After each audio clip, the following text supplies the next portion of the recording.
Chapter 1. New Year, New Outlook.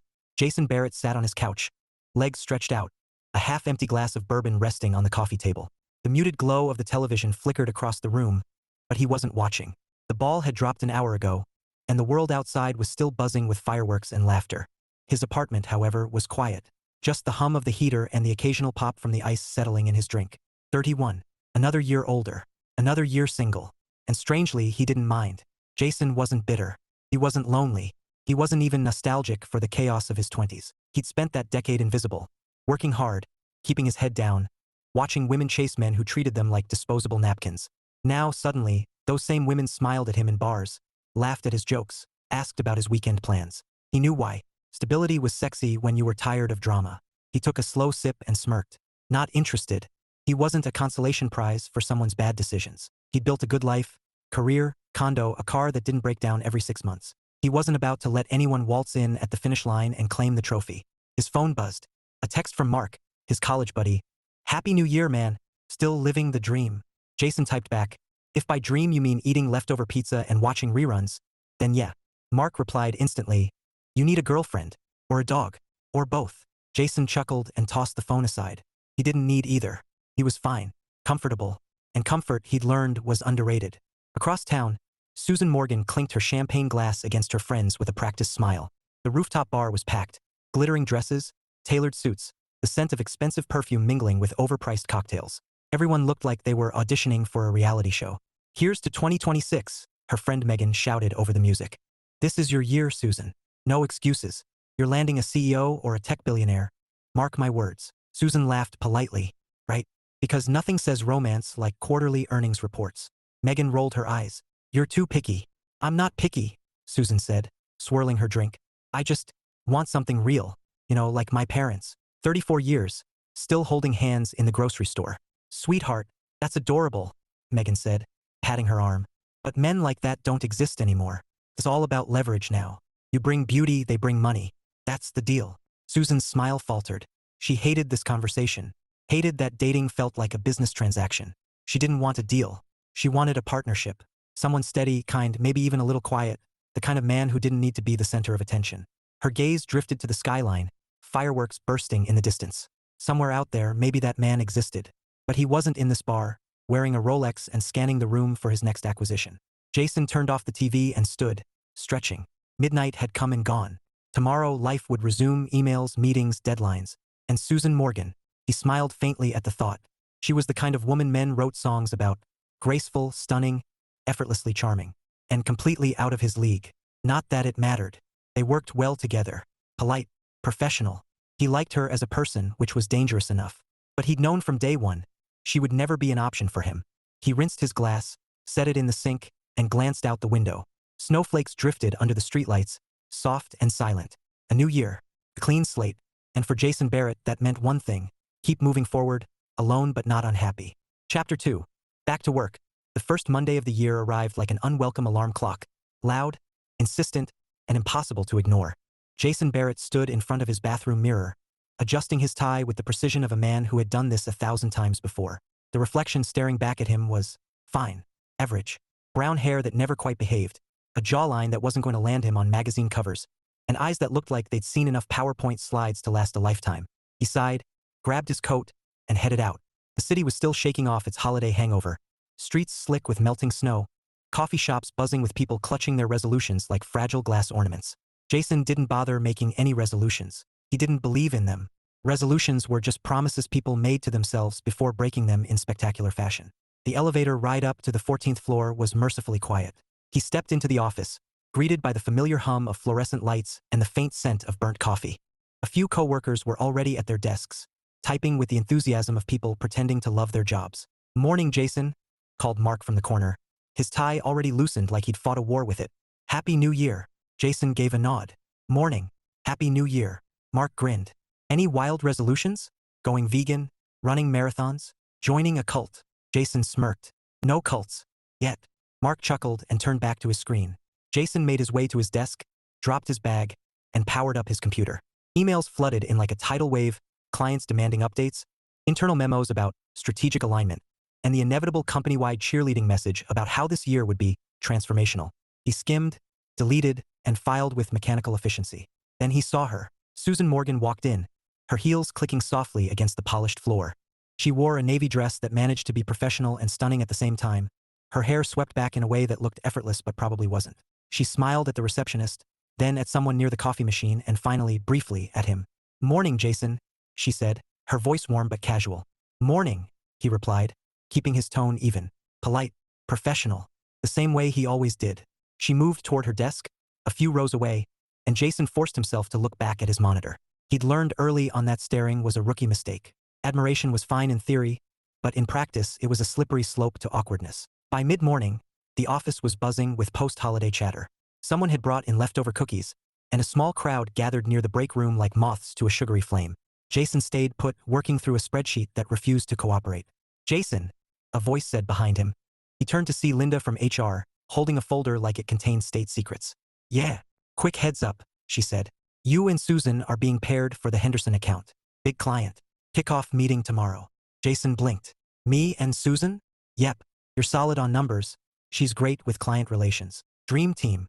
Linda smiled like she'd just arranged a royal wedding. "I'll send the details." "Thanks," Jason said, masking the flicker of surprise. He watched her walk away, then leaned back in his chair. Susan, of course, because the universe had a sense of humor. Lunch came and went. Jason ate at his desk, scrolling through the Henderson account notes. It was a big deal, high stakes, high visibility. The kind of project that could make or break a quarter. He focused on the numbers, the projections, the timelines. Anything but the fact that he'd be spending extended hours with Susan Morgan. Across the room, laughter drifted from a cluster of desks. Susan was there, chatting with Megan from marketing.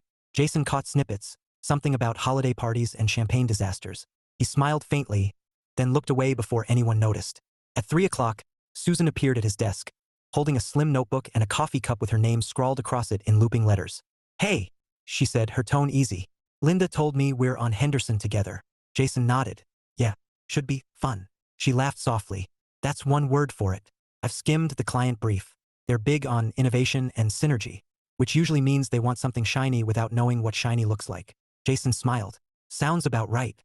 Do you have time tomorrow to go over the numbers before the kickoff?" she asked. "Sure," he said. "Morning works." "Perfect." She jotted something in her notebook. "I'll book a conference room." Jason hesitated, then added, "You survived the holidays okay?" Susan's eyes lit with amusement. "Barely. Too many parties, not enough sleep." "You?" "Quiet," he said. "Just me and a bottle of bourbon." She laughed again, a genuine sound that made something in his chest tighten. "Sounds peaceful." "It was," Jason said, keeping his tone neutral. "Better than a rooftop bar." Her brows lifted. "How'd you know I was at a rooftop bar?" "Lucky guess," he said quickly, and she smiled like she wasn't sure if he was joking. "See you tomorrow," she said, and walked away, leaving a faint trace of perfume and a ripple of thoughts Jason didn't want to entertain. The rest of the day blurred into emails and deadlines. When Jason finally shut down his computer, the office was half empty, the winter sky outside fading to indigo. He slipped on his coat, glanced once towards Susan's desk, empty, and headed for the elevator. As the doors closed, he exhaled slowly. Tomorrow would be interesting. Not dangerous, not romantic, just interesting. He could handle that. Probably. Chapter 3. The project. Jason arrived early the next morning, the office still half asleep under the pale winter light. He liked this hour, the quiet hum before the day exploded into meetings and chatter. He set his coffee down, opened the Henderson file and began reviewing the numbers. They were solid, but the client was notorious for asking for creative pivots at the last minute. Translation. Chaos disguised as innovation. He was halfway through a projection when Susan appeared at his desk, notebook in hand, her coat draped over one arm. She looked fresh, composed, like she hadn't spent the last hour battling traffic and icy sidewalks. "Morning," she said, her smile easy. "Morning," Jason replied, closing the spreadsheet. "Conference room?" "Yep. I booked the small one near the windows," she said. "Figured we could use some natural light before the fluorescent bulbs crush our souls." Jason chuckled. "Good call." They walked together down the hall, the silence between them comfortable but charged with something Jason couldn't quite name. He reminded himself, professional. This was work. Henderson was the priority. The conference room was bright, overlooking a city still dusted with snow. Susan set her notebook on the table and pulled out a pen, while Jason connected his laptop to the screen. "So," she began, flipping through her notes, "Henderson wants a pitch that feels fresh but grounded. They're pushing for a narrative about adaptability and growth." Jason nodded. "Numbers support that. Their last quarter was rough, but projections show a rebound if they execute the expansion plan." Good, Susan said, jotting something down. I'll handle the story arc, how they position themselves as resilient and forward-thinking. You'll anchor it with data. Sounds like a plan, Jason said, pulling up the charts. Here's what I've got so far. He walked her through the figures, explaining trends and forecasts. Susan listened intently, asking sharp questions that made him appreciate her attention to detail. She wasn't just a pretty face. She was sharp, strategic, and unafraid to challenge assumptions. Okay, she said after a while, tapping her pen against the notebook. This is solid. But Henderson's CEO loves visuals. Can we make these charts less depressing? Jason smirked. Depressing? They look like something out of a tax audit, she said, grinning. We need color, movement, something that says, we're thriving, not we're barely breathing. Jason laughed. I'll see what I can do. Thank you, she said, her smile lingering a beat longer than necessary. Then she looked back at her notes. I'll draft the narrative tonight. We can merge everything tomorrow. Works for me, Jason said, closing his laptop. Anything else? Susan hesitated, then said, actually, can I ask you something? Jason raised a brow. Sure. She leaned back slightly, her expression curious. You're quiet. Not in a bad way. Just different from most guys around here. Jason shrugged. I guess I don't see the point in talking just to fill space. I like that, she said softly, then quickly added, it's refreshing. Jason felt a flicker of warmth in his chest, but he kept his tone even. Thanks. Susan smiled, then stood, gathering her things. All right, dream team, let's make Henderson fall in love with us. Jason chuckled. No pressure. The rest of the day was a blur of emails and prep work. Jason stayed late, tweaking charts until they looked less like tax audits and more like something a CEO might frame on a wall. At one point, Mark wandered by, peering at Jason's screen. Wow, Mark said. Those graphs look sexy. Jason gave him a look. They're charts. Sexy charts, Mark said with a grin. So you and Susan, huh? Big project. Jason didn't look up. It's work. Sure, Mark said, smirking. Just saying she's single. You're single. Math checks out. Jason ignored him, focusing on the color palette. He wasn't about to explain his philosophy on relationships to Mark. Not tonight. By the time Jason shut down his computer, the office was nearly empty. He slipped on his coat, stepped into the cold night, and exhaled. Tomorrow was the kickoff. He and Susan would be front and center. And for reasons he didn't want to examine too closely, that thought made his pulse quicken. Chapter 4. Coffee Break Confessions. The Henderson kickoff meeting was a success, at least by corporate standards. The client smiled, nodded, and said things like, great synergy, and forward momentum, which Jason translated as we'll call you when we change our minds again.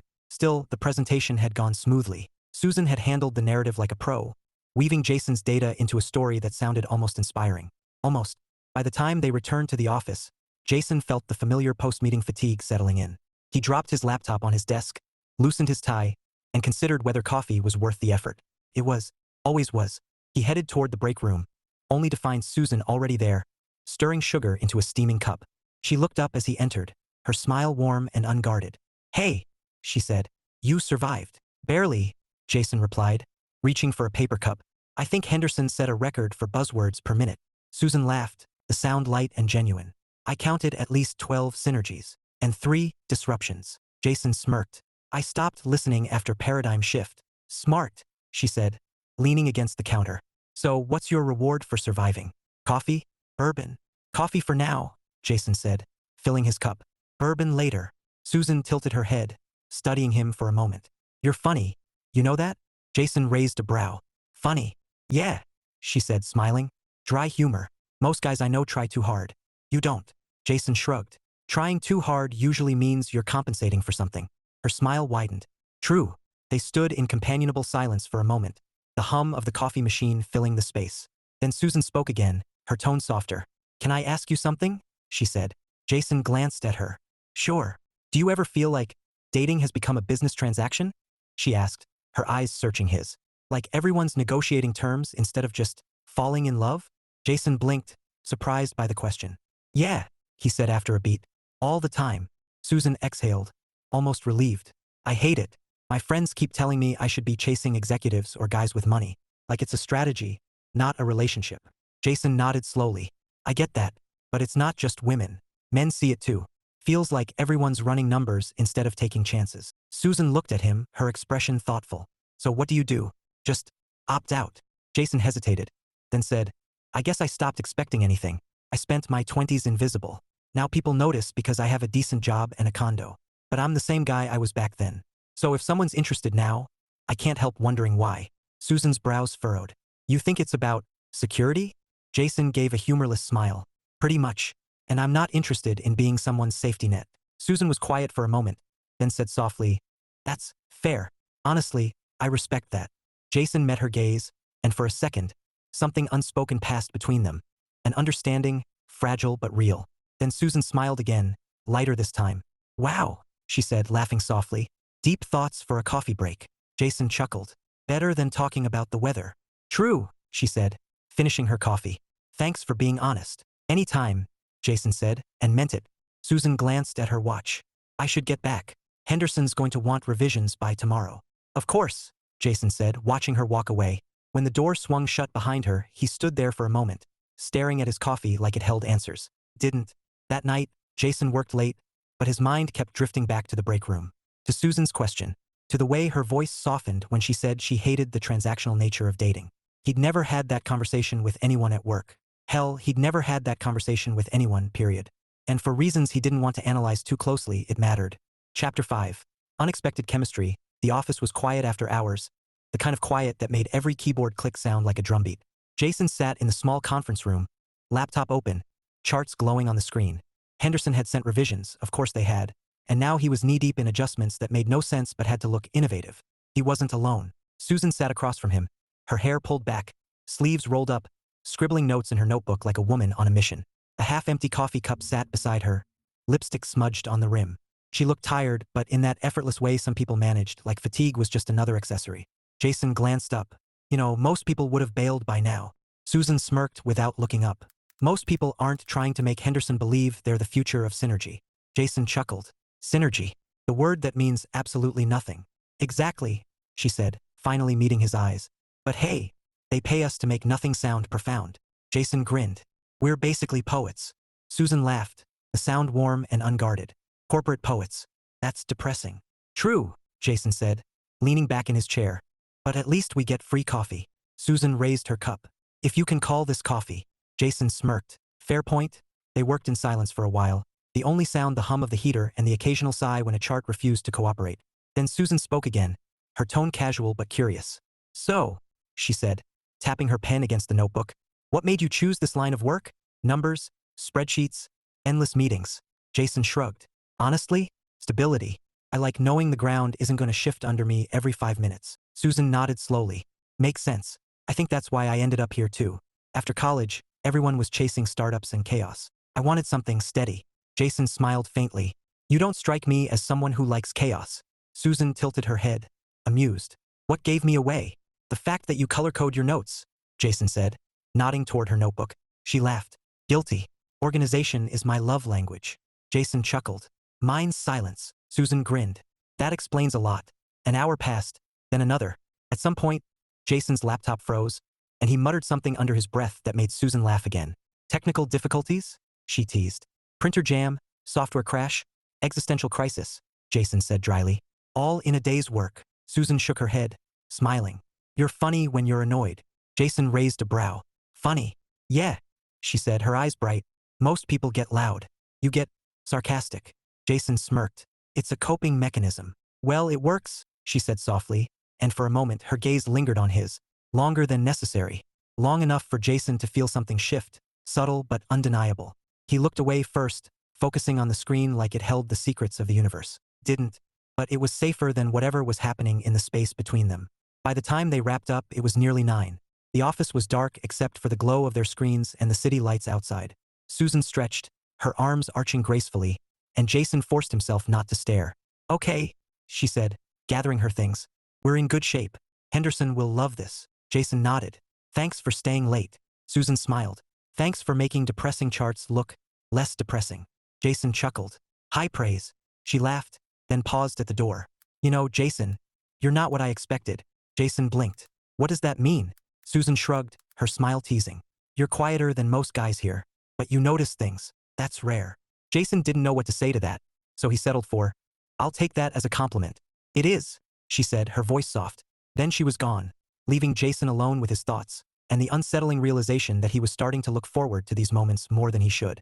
Chapter 6. The Henderson presentation day arrived with the kind of tension that made even the office plants look nervous. Jason adjusted his tie for the third time, wondering if it was crooked or if he was just imagining flaws to distract himself. He wasn't nervous about the numbers, they were airtight. What unsettled him was the fact that Susan would be standing next to him for the next hour, commanding the room like she always did. He glanced at her across the lobby as they waited for the client team to arrive. She was calm, poised, flipping through her notes with the ease of someone who had done this 100 times. Her navy blazer fit perfectly. Her hair swept back in a way that looked professional but still soft. Jason reminded himself, again, that this was work. Just work. Susan looked up and caught his eye. Ready? Jason nodded. As I'll ever be. She smiled. You'll be fine. You know these numbers better than anyone. Jason smirked. Let's hope Henderson agrees. They will, she said confidently. Trust me. The meeting began with the usual pleasantries, handshakes, coffee orders, small talk about the weather. Then the lights dimmed, the projector hummed to life, and it was showtime. Susan opened strong, her voice smooth and assured as she painted a picture of Henderson's future. Adaptable, resilient, ready to conquer new markets. Jason followed with the data, his tone steady, his charts crisp and colorful thanks to last night's marathon session. Together, they moved through the slides like a well-rehearsed duet, her narrative flowing seamlessly into his analysis, his numbers reinforcing her vision. At one point, the CEO leaned forward, clearly impressed. This is exactly the kind of perspective we need, he said. Great work. Susan smiled graciously. We're excited to help you achieve it. Jason kept his expression neutral, but inside, he felt a flicker of pride. Not just for the work, but for the way they'd handled it together. They were a good team. Better than good. When the meeting ended, the client shook their hands, promised follow-ups, and left with smiles that looked genuine. Jason exhaled slowly, tension draining from his shoulders. Nice job, Susan said as they packed up. You were solid. You too, Jason replied. You made synergy sound almost meaningful. Susan laughed. That's a gift. Jason grinned. You should put it on your resume. She chuckled, then glanced at him. We should celebrate. Henderson's a big win. Jason hesitated. Celebrate? Yeah, she said, her tone light. Grab a drink. Or at least something stronger than office coffee. Jason opened his mouth to respond, but before he could, Mark appeared like a human interruption. Great work, you two, Mark said, clapping Jason on the shoulder. Client loved it. We're golden. Thanks, Mark, Susan said politely. Mark grinned. We're heading to O'Malley's later. You should come. Susan looked at Jason, her brows lifting in silent question. Jason hesitated, then shook his head. I think I'll pass. Come on, Mark said. One drink won't kill you. Jason smiled faintly. I'll take your word for it. Mark shrugged. Your loss. He turned to Susan. You're coming, right? Susan smiled. Maybe for a little while. Mark beamed and walked off, leaving Jason and Susan alone again. You really don't do the after-party thing, huh? Susan said, her tone curious. Jason shrugged. Not my scene. Fair enough, she said, slinging her bag over her shoulder. Well, thanks for making me look good in there. Jason smirked. Pretty sure you did that all on your own. Her smile lingered for a beat, then she turned and walked away, leaving Jason with the strange feeling that he just dodged something, and maybe missed something too. That night, Jason skipped O'Malley's and went home, but he couldn't shake the image of Susan laughing at the bar, surrounded by people who didn't notice the way her smile sometimes looked tired. He wondered if she'd stayed long. He wondered why he cared. Chapter 7. A chance encounter. Saturday mornings were sacred to Jason, quiet, predictable, and blissfully free of corporate jargon. He had a simple plan: grocery run, laundry, maybe a movie later. Nothing dramatic, nothing complicated. He pushed his cart down the produce aisle, scanning for apples that didn't look like they'd been through a war. The store was busy but not chaotic. Families debating cereal brands, couples arguing over organic versus regular milk. Jason moved with practiced efficiency, tossing items into his cart without much thought, until he heard a familiar voice. Excuse me, sorry. The voice was warm, slightly flustered, and unmistakable. Jason turned, and there she was, Susan Morgan, clutching a shopping basket and looking like she just stepped out of a lifestyle magazine despite wearing jeans and a simple sweater. Her hair was pulled into a loose ponytail, and she had that same calm confidence, even while maneuvering around a display of oranges. Jason? She said, her brows lifting in surprise. Hey, he replied, managing a smile. Small world. Susan laughed softly. Apparently, I didn't peg you as a Saturday morning grocery guy. Jason shrugged. I like to live dangerously. She grinned. Right? Apples and laundry. Wild. Jason chuckled.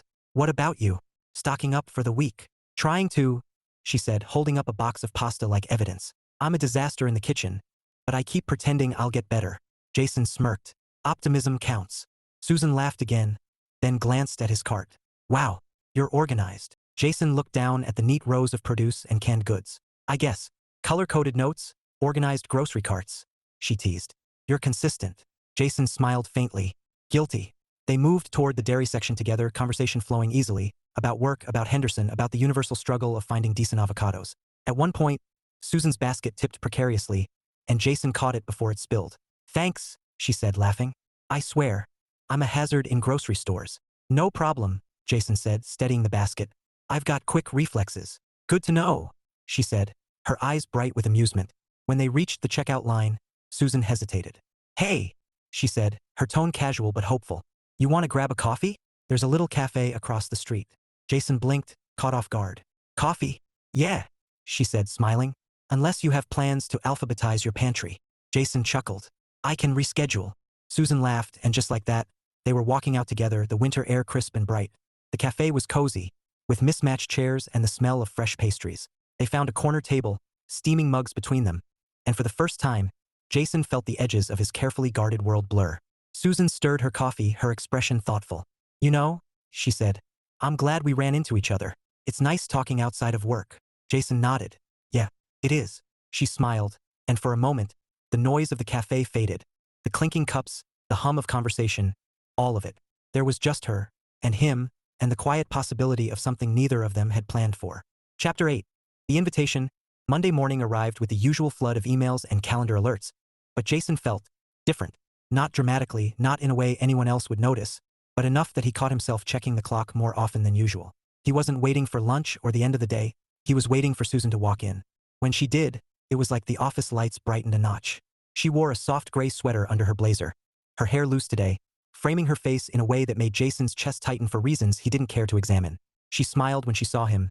Quick, easy, like Saturday hadn't been an accident but something worth remembering. Morning, she said, setting her bag down. Morning, Jason replied, keeping his tone casual even as his pulse betrayed him. The day rolled on, meetings and spreadsheets blurring together. Around 3, Jason was deep in a budget analysis when a shadow fell across his desk.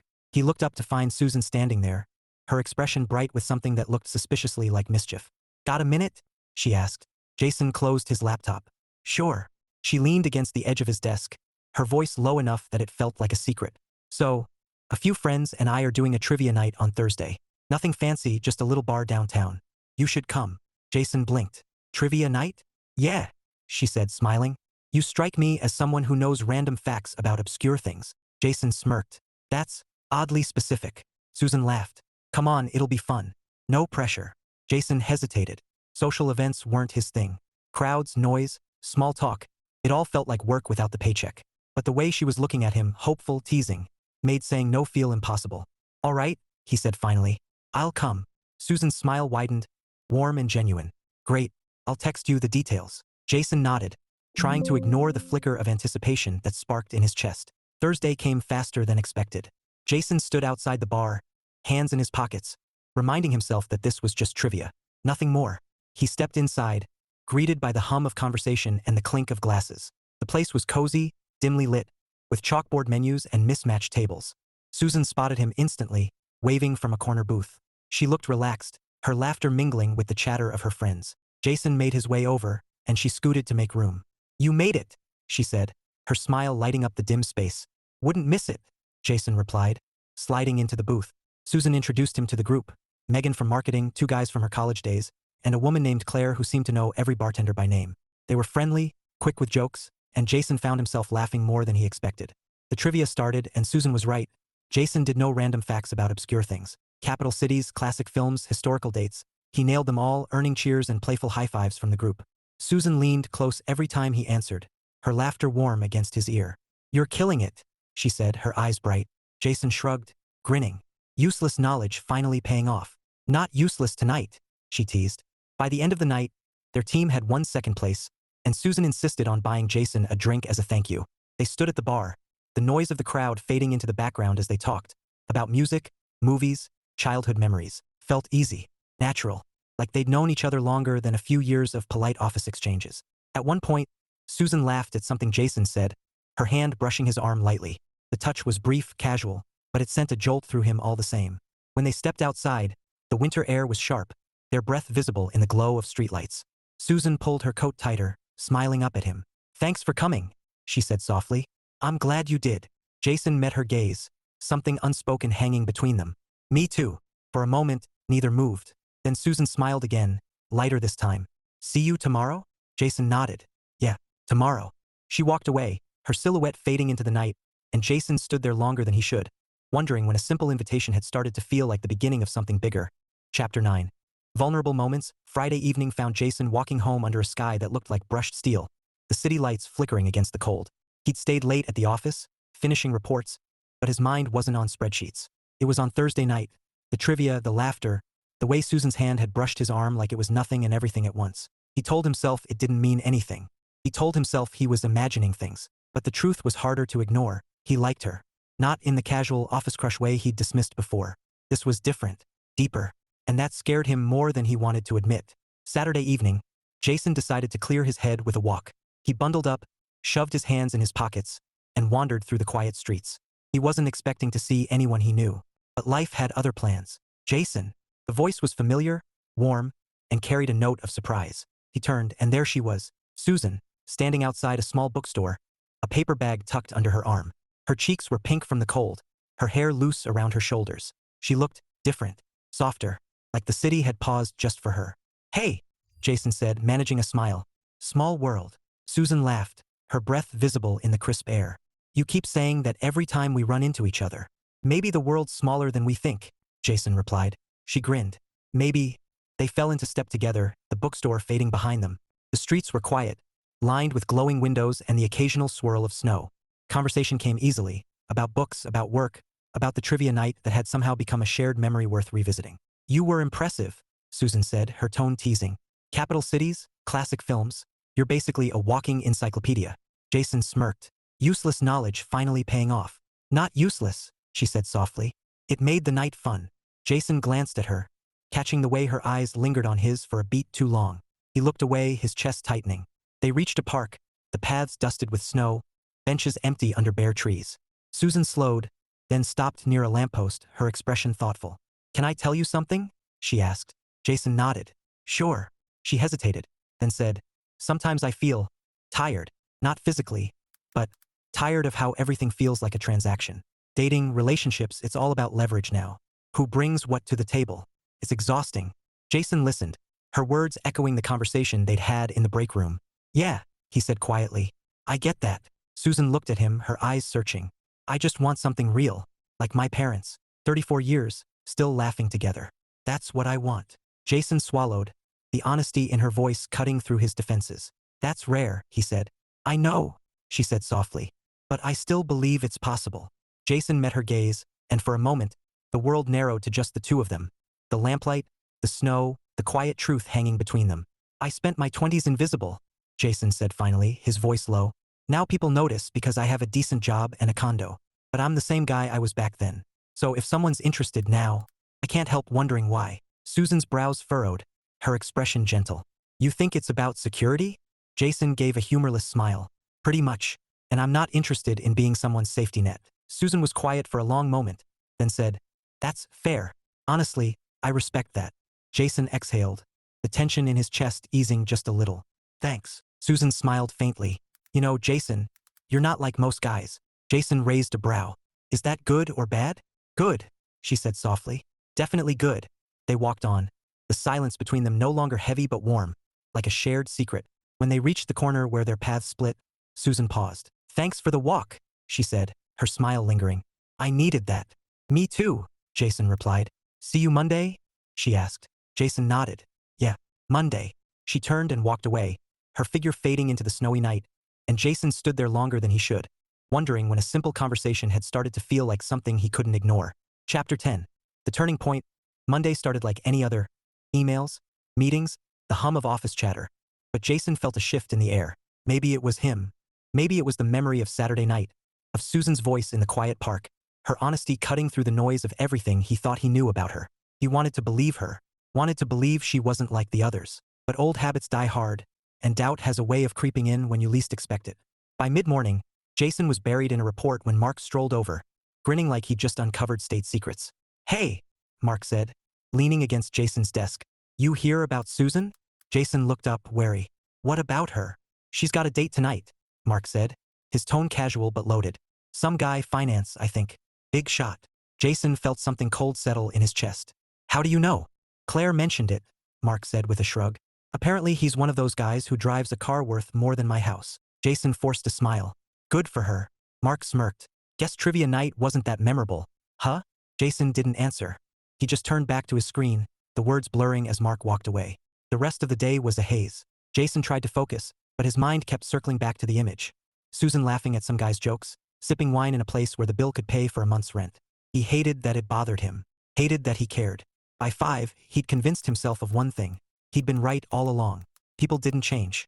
The dating market was a game and he wasn't playing. He packed up his laptop, shoved his hands in his pockets, and headed for the elevator, ignoring the voice in his head that sounded suspiciously like hope. Susan was still at her desk when he passed, her hair falling forward as she typed. She looked up, smiling when she saw him. Heading out? She asked. Yeah, Jason said, keeping his tone neutral. Big night. Her brows lifted. Big night. Jason hesitated, then said, Mark mentioned. You've got plans. Susan blinked, then laughed softly. Wow. News travels fast. Jason shrugged. Guess so. She studied him for a moment, her smile fading. It's just dinner. Nothing serious. Jason nodded, but the words didn't land the way they should. Right? Well, have fun. Jason, she began, but he was already walking away, the weight in his chest heavier than before. That night, Jason sat in his apartment, staring at the muted glow of the TV. He wasn't watching. He was thinking about Susan, about the park, about the way her voice had sounded when she said she wanted something real. He wanted to believe her. God, he wanted to. But belief felt like a risk he wasn't sure he could take. Meanwhile, across town, Susan sat in a sleek restaurant, her smile polite as the man across from her droned on about quarterly earnings and luxury vacations. He was handsome, successful, everything her friends said she should want. And yet, all she could think about was Jason, his quiet humor, his honesty, the way he listened like it mattered. When the man excused himself to take a call, Susan stared at her wine glass, her reflection fractured in the deep red. She felt tired. Not physically, but tired of pretending this was what she wanted. By the time Jason went to bed, he'd made a decision. One that felt like self-preservation, even if it stung. He would keep his distance, stay professional. Whatever spark he thought he felt, it wasn't real. Couldn't be. And yet, as he closed his eyes, the image of Susan's smile lingered, stubborn and bright against the dark. Chapter 11. Clearing the air, Jason spent most of Tuesday avoiding Susan.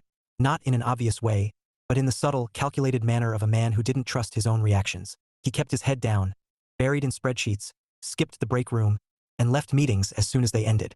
It was easier that way, safer. But Susan noticed. Of course she did. By late afternoon, she appeared at his desk, her expression calm but edged with something sharper.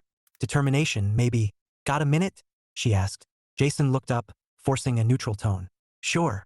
Conference room, she said, already walking. Not a question. A directive. Jason hesitated, then followed, his pulse ticking faster than he liked. The small glass-walled room was empty, quiet except for the hum of the heater. Susan closed the door behind them and turned, arms crossed. Okay, she said, her voice steady. What's going on? Jason blinked. What do you mean? Susan's brows lifted. You've been avoiding me all day. Did I do something? Jason exhaled slowly, searching for words that didn't sound petty or jealous. No, you didn't. Jason, she said, her tone softening. Talk to me. He hesitated, then said, Mark mentioned you had a date. Susan stared at him for a beat, then laughed, a short, incredulous sound. That's what this is about? Jason shrugged, feeling ridiculous but unable to stop. I guess I thought, after what you said the other night. Susan's expression shifted, surprise, then something gentler. Jason, it was one dinner, and honestly, she shook her head, smiling faintly. It was awful. Jason blinked. Awful. Awful, she repeated. He spent half the time talking about his car and the other half about tax shelters. I left before dessert. Jason felt the tension in his chest ease, but not completely. So why go at all? Susan sighed. Because sometimes I let people convince me I should want things I don't. My friends think I'm crazy for not chasing guys like that. But the truth is, she paused, her gaze steady. I'd rather have coffee with someone who listens than champagne with someone who doesn't. Jason swallowed hard, her words hitting like a quiet storm. Susan, she stepped closer, her voice low. You're not like them. That's why I like talking to you. Jason met her eyes, and for a moment, the world narrowed to just that. Her honesty, his silence, and the fragile thread pulling them closer. I'm sorry, he said finally. I shouldn't have assumed. Susan smiled, warm and forgiving. Apology accepted. But next time? Just ask me. Jason chuckled softly. Fair enough. The tension broke, replaced by something lighter, something that felt like possibility. Susan grinned, tilting her head. So, she said, her tone teasing, are we good? Jason nodded. Yeah, we're good. Good, she said, reaching for the door. Because Henderson wants another round of revisions, and I need my dream team. Jason groaned. Synergy strikes again. Susan laughed, the sound bright and easy. Come on, corporate poet. Let's make magic. As they walked back to their desks, Jason felt something shift. Not in the office, not in the project, but in him. The walls he'd built weren't gone, but they had cracks now. And through those cracks, light was starting to seep in. Chapter 12. The Leap. Jason stared at his phone for a full minute before typing the message.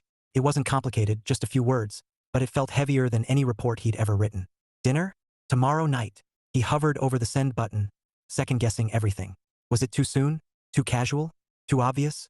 He'd spent years building walls, and now, with one text, he was about to knock a hole in them. He hit send before he could talk himself out of it. Susan's reply came faster than he expected. Dinner sounds great. Where?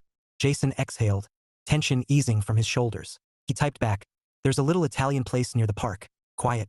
Good food. Perfect, she replied. 7. Jason confirmed, staring at the screen like it might vanish if he blinked. The next evening, Jason arrived early. The restaurant was cozy, warm lighting, soft music, the scent of garlic and fresh bread drifting through the air. He chose a table near the window, where the glow of streetlights painted the snow in shades of gold. When Susan walked in, the room seemed to tilt. She wore a simple black dress, nothing flashy, but it fit her like it had been made for her. Her hair framed her face in soft waves, and her smile, God, that smile, made Jason forget every reason he'd ever had for keeping his distance. Hey, she said, her voice warm as she slid into the seat across from him. This place is beautiful. Glad you like it, Jason replied, hoping his tone sounded casual and not like his pulse was doing cartwheels. They ordered wine, shared breadsticks, and for a while the conversation stayed light. Work, movies, the trivia night that had somehow become their inside joke. But as the main course arrived, something shifted. The laughter softened, replaced by a quiet that felt intimate. Susan set down her fork, her expression thoughtful.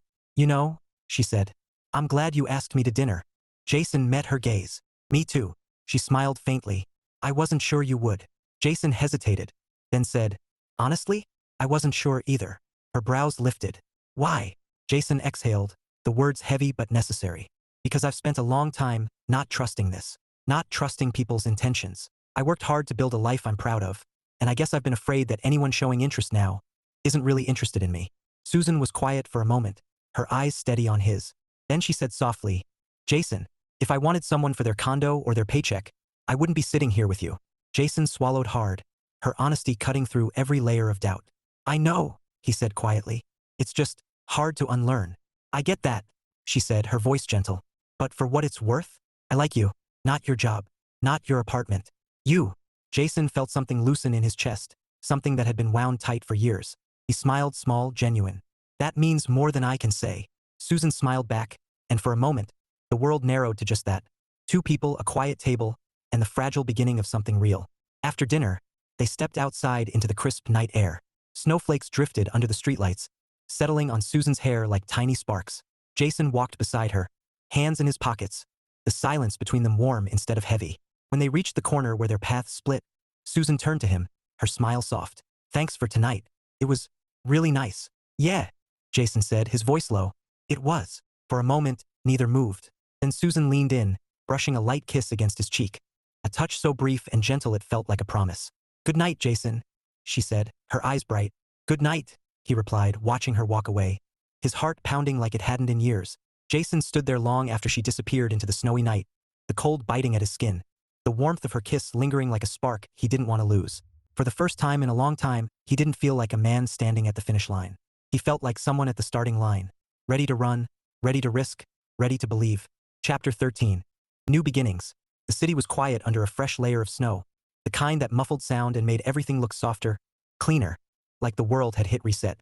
Jason walked slowly, his breath visible in the crisp air, his thoughts circling the same truth he'd been wrestling with since last night. He didn't want this to end at dinner. He didn't want to go back to polite office greetings and safe conversations. He wanted more, and for the first time in years, he was ready to admit it. He reached the park, the same one where they talked under the lamppost, and stopped near the bench dusted with snow. His phone buzzed in his pocket. A message. Susan, walking home. Snow's beautiful tonight. Jason stared at the screen, his pulse quickening. He typed back, "It is. Where are you?" "Susan." "Near the bookstore." Jason didn't think. He just moved. He spotted her a few minutes later, standing under a streetlight, snowflakes catching in her hair like tiny sparks. She looked up as he approached, her smile blooming like warmth in the cold. "Hey," she said softly. "What are you doing out here?" Jason shrugged, breath fogging in the air. "Thought I'd take a walk." Susan grinned. "Same." They fell into step together, the silence between them easy, filled with the crunch of snow underfoot and the distant glow of holiday lights still clinging to storefronts. Jason glanced at her, the words pressing against his chest like they'd been waiting years to escape. "I'm glad you came to dinner," he said finally. Susan looked at him, her eyes bright. "Me too." He hesitated, then added, "I wasn't sure if I should ask." "Why?" she asked gently. Jason exhaled, his breath curling into the night. "Because I've spent so long thinking. It's safer not to want things." Susan was quiet for a moment, then said, "And now?" Jason met her gaze, his voice low. "Now I'm starting to think wanting isn't the worst thing." Her smile softened, and for a moment, the world felt smaller. Just the two of them, the snow, and the quiet truth hanging between them. They reached the park bench, the same one from before, and stopped. Susan brushed snow from the seat with her glove, then sat, looking up at him with a teasing smile. "Come on," she said. "Sit. It's tradition now." Jason chuckled and sat beside her, the cold biting through his coat, the warmth of her presence cutting through everything else. Susan tilted her head, her voice gentle. "You know, Jason, I wasn't lying the other night. I want something real. And I think," she paused, her breath visible in the glow of the lamppost. "I think you do too." Jason swallowed hard, the weight of her words settling like snow, soft, inevitable. "Yeah," he said quietly. "I do." Susan smiled, and for a moment, neither moved. Then Jason reached for her hand, tentative but sure, his fingers brushing hers like a question. She answered by curling her hand into his, warm and steady. The silence stretched, but it wasn't empty. It was full of possibility, of hope, of something fragile and new but strong enough to survive the cold. When they finally stood, the snow was falling harder, blanketing the city in white. They walked together, their hands still linked, their laughter mingling with the quiet night. No grand declarations, no sweeping promises, just two people choosing to start, one step at a time. And for Jason Berret, that was enough. More than enough. Epilogue. 1 year later, the city was alive with spring. Trees budding, sunlight spilling across sidewalks, and the hum of life returning after winter's long grip. Jason stood in the kitchen of his apartment, now noticeably less solitary than it had been a year ago. A second coffee mug sat on the counter, a scarf draped over the back of a chair, and a stack of books that weren't his lined the shelf. Little signs, quiet proof. Susan appeared in the doorway, barefoot, her hair tousled from sleep, wearing one of his shirts like it belonged to her now. She smiled when she saw him, that same smile that had undone him in a snowy park months ago. "Morning," she said, her voice soft, warm. Jason handed her the mug. "Morning." She took a sip, closing her eyes briefly like coffee was a small miracle. "You know," she said, leaning against the counter, "this is still my favorite part of the day." Jason raised a brow. "Coffee?" Susan grinned. "Coffee with you." Jason felt that familiar tug in his chest, the one that had started as a spark and grown into something steady, something real. He reached for her hand, curling his fingers around hers, and for a moment, the world narrowed to just that. Later, they walked through the park, the same one where everything had shifted last winter. The bench was still there, dusted now with petals instead of snow. Susan paused, smiling at the memory. "Hard to believe it's been a year," she said. Jason nodded. "Feels like yesterday." She looked at him, her eyes bright. "You're still not tired of me?" Jason smirked. "Not even close." Susan laughed, the sound mingling with birdsong and the rustle of leaves. She slipped her arm through his, and they kept walking. Two people who had chosen, against doubt and fear, to want something, to risk something, to build something real. And as the sunlight spilled across the path, Jason realized he wasn't standing at the finish line anymore. He was exactly where he wanted to be, at the start of everything that mattered.